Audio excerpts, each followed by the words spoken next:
Time for Coach's Corner on Steelheads TV. Brian McCormack, Neil Graham here outside the Steelhead locker room at CenturyLink Arena. The Idaho Steelheads 5-0-2 in their last 7 home games. That includes 3 out of 4 points this past weekend against the Rapid City Rush. And Neil, I would think from your standpoint, it's got to be fantastic confidence for this group, a 7-game home point streak at this point of the season when you're trying to sew up home ice for the first round of the playoffs. Yeah, no, we definitely enjoy playing here at home, and the guys have really been playing hard over the last stretch, and the schedule's been a little friendlier in terms of travel and games per week, and it's important that we prepare this week, keep our intensity up, and get ready for 2 big games this weekend. Steelheads will play 5 of their final 8 games of the season here on home ice. That includes 2 games this weekend against Colorado.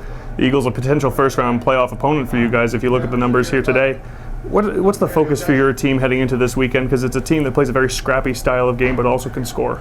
Yeah, well, they definitely have a big team. They're very good defensively. They don't give up a lot of goals, and it's important for us to come out hard, match the physicality, but play smart. We're a hard-working team. You know, we pride ourselves on being on the right side of plays and getting the first on pucks, and that game plan is the same, and we'll be ready to come Friday night. The Eagles are the most penalized team in the ECHL, but players like Jesse Mitch and Daryl Bootland, who are up there in penalty minutes, also do produce offensively. This is also a team, however, you mentioned their defense. They do produce from the blue line. They do produce offensively. Adrian Wiedemann stands out. A team that does produce offensively from the back end. Is there a certain game plan you have to come up with to face a team like that? Well, they're very mobile in the back end. They have guys like Jake Marno, Wiedemann, Colin Bowman, who's actually up in the American League right now. But yeah, we adjust a few things to our game plan, but at the end of the day, it's more about us and the way we prepare. And like I said, we'll be ready to go Friday night. Look at the job this past weekend that Brandon Comm did against Rapid City. He saw over 35 shots. Philip DeRosier has given up 1 goal in the last 6 periods. You've got a very strong tandem going right now. I assume you have confidence in both guys every night. Yeah, they've both been playing very well. They've been splitting the minutes over the last couple weeks with only a couple games each week. It's important to keep everyone engaged, and they've both been fighting hard and earning every bit of it. So knowing that we have 2 guys back there capable of winning games and making big saves is huge for us, and the team has confidence in both guys.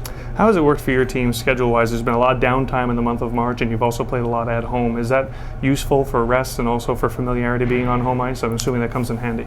Yeah, absolutely. I mean, it's funny. I think a lot of people have brought up the schedule in March. You know, we haven't had a lot of hockey, but if you look at it before March, we've been leading the ECHL in games played this entire season. So it's been a grind mentally and physically, and you know, our team has embraced that. And when you come out and watch us, we're a hard-working team. So it's been important actually in these weeks where we do have a little more time to stay sharp, to keep that mental edge up and continue to grind and make sure that when we have our games, we make them count and we come out ready to go.